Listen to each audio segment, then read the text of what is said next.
I think you're going to enjoy this video. This happens to be one of my favorite 1911s, and no matter what type of gun you favor, it's nice to learn and watch videos that talk about other manufacturers. In this video, let's talk about a Kimber Ultra Crimson Carry 2. I've never spoke about this gun one-on-one, and it happens to be one of my favorites. I carry it frequently, as you can see here on the front of the slide. It's got some holster wear, which is cool. It's got at least 1,500 rounds through it. Very accurate, very durable, handles recoil well. We're going to do a nice review on this gun. It's very lightweight, extremely lightweight, right at 1.5 pounds at 25 ounces. There's a lot of nice features on this gun that might appeal to you, such as the laser grip and things like that. We're going to talk about the barrel, the trigger, a slide, and let's get into this review right now. Welcome to weaponseducation.com.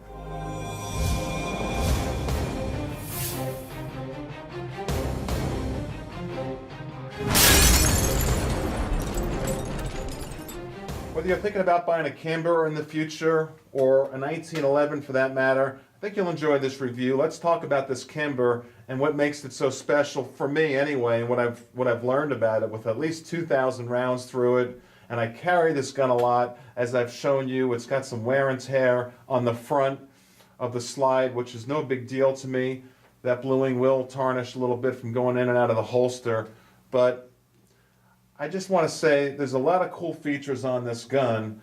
And also I want to say in the beginning of the video right now, we're looking at a $1,200 gun. So right there, a lot of people all of a sudden say, well, I'm kind of shunned on that price tag. And I respect that. I understand that. But I'll say this right now. As you know me by now, my name is Tom, by the way. I'm an avid collector of guns, and I will put this up against I have a couple of Ed Browns, $3,000 custom 1911s, and I will put this Kimber Ultra Crimson Carry 2 up against those two Ed Browns any day as far as accuracy, durability, beauty, all the features, any day of the week. I mean, this gun will put a hole through a hole through a hole. It's extremely accurate. Let's get into this review. Now, Kimber makes 3 different Ultra Crimson Carry 2 models. If you go to their website, you can do some research on them. This is the smaller one, 3-inch package, called the Ultra.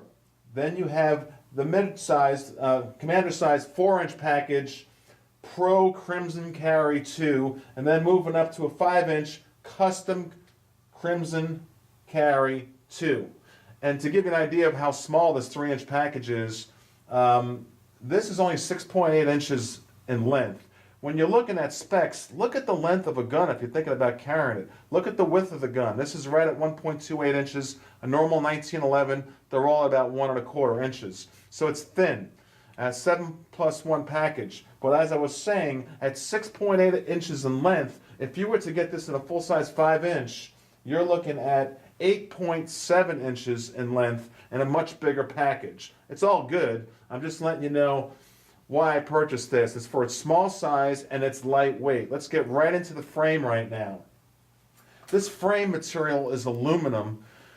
It's really sweet. It's got a really nice finish. I don't know how they pull it off. It's got a satin silver finish, and as you can see on both sides, it's just really nice. Yonkers, New York, American-made gun. You've got a skeletonized trigger. One thing that really stands out on this gun is a couple things, not all positive. For instance, it's not ambi. We're going to get into that in a moment. The safety on this 1911, and there's a reason why that it can't be ambi. And that is, one of the features is it has a laser on it. And I want to talk about this specific type of laser on these grips. First of all, my wife is here, Tammy. Please zoom in on how beautiful these grips are. These are rosewood grips, double diamond, really pretty, really has a good feel in your hand. And by the way, the recoil on this gun is nil for a 45. I don't know how they pull it off at just 1.5 pounds for this gun.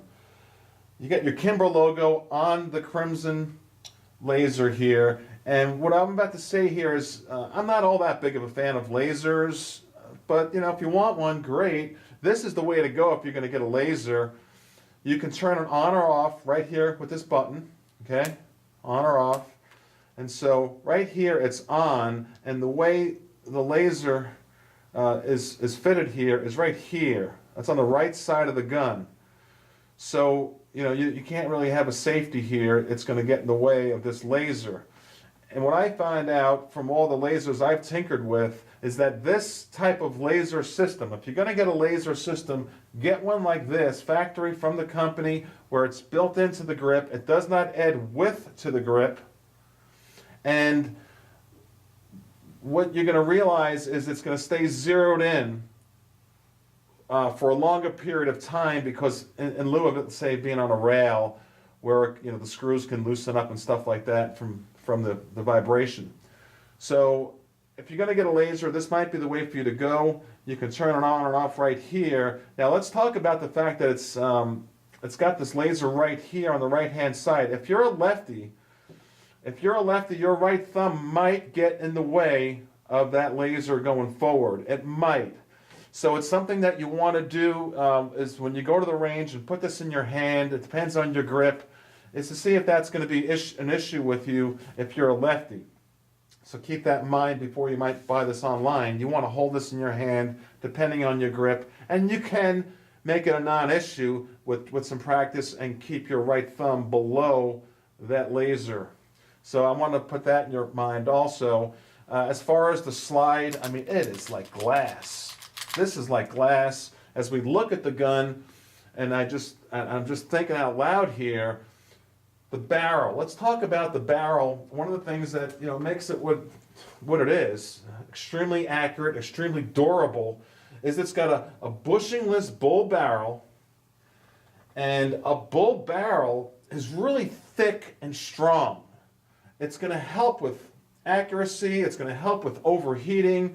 It's more durable than your non-bull barrel. And like I said, it's bushingless, steel, match grade. You've got a full-length guide rod in this package. And the trigger, skeletonized trigger, you got some serrations there for your index finger. You got a nice grip on it. Very lightweight trigger. I mean, out of the factory, 4 to 5 pounds, and I tell you, it feels like 4 pounds. I mean, if you zoom in right here, please, on my index finger, you've got that little bit of play, and then, I mean, bang. I mean, you barely, I mean, this is like rapid fire. This feels like a fully automatic almost. And that's how I do carry it. I keep these 1911s cocked and locked, and you've got that one safety on the left-hand side to be aware of, to drop, and you're good to go. Now the sights is something we want to talk about. It's black on black, and they're not night sights. If I'm going to dig on this gun a little bit, that's one thing I'm going to say, is they're not night sights. But on the rear of this rear sight, it is serrated to reduce glare. As I look at the gun, you've got a trigger, like I said, is skeletonized, and also a hammer, okay, to reduce weight, skeletonized. You've got serrations all around the grip, in the rear, nice checkering. Well, not in the front, I take that back, not in the front here, not in the front, but the sides, nice serrations. Another thing, if I can dig on this gun a little bit, is the trigger guard is a little bit small, and if you're wearing gloves, if you're in a cold climate, which I am not, I'm in South Florida, but if you're anywhere where it gets real cold, you might have an issue, and it's something you want to look at when you buy any gun, is the size of the trigger guard. Just being honest here and saying you need to know that if you're going to get this gun, that if you're wearing gloves, you might have an issue there. What else can I tell you about the gun? It's a $1,200 package. It does come with the one magazine, and everyone does not, you know, they don't like that. You know, for that kind of money, they feel like you should get 2 magazines. I do agree. I run Wilson Combat Mags through pretty much all my 1911s, but I also find that the Kimber mag, it worked just fine. The first 250 rounds, I'm going back on memory now, but I do know that it did have one failure to feed, and then when I switched to Wilson Combat Mags, it's been flawless for, I can't count the rounds, at least 1,500 plus. This gun's flawless, it's extremely accurate. I definitely will feel safe with my life. if my life depended on this gun. The barrel, it does not rust. People talk about barrels rusting on Kimbers. I keep it lubed up. I use ballistol. That's the non-issue. And I live in South Florida by the ocean here with all the salt water. It's not an issue for me. And I keep all my guns pretty much heavily lubed. But that's just me. That's just how I am. The Glocks don't need to be so much, but I like my 1911s to be lubed up. You know, you've got the rear grip safety, which is nice. Everything about the gun is extremely tight. The tolerances are tight. The quality is all right there. And, you know, let me know what you think just about 1911s in general, or any guns in general. If you own Kimbers, if you like them, if you don't. What do you think? I like the 3-inch package. I've got probably 12 to 15 Kimbers by now. And I seem to carry this one a lot in my as an ankle holster system. I'll be introducing a new ankle holster system on my store here in the future, because I'm just developing one that is second to none. But I do like an ankle holster system with a 1911 that's super lightweight and small and thin, 7+1 package. There you go. Let me know what you think of this Kimber. I know it's pricey, but you know, it's a really nice package. Like I said, I'll put it up against my $3,000 Ed Browns any day of the week.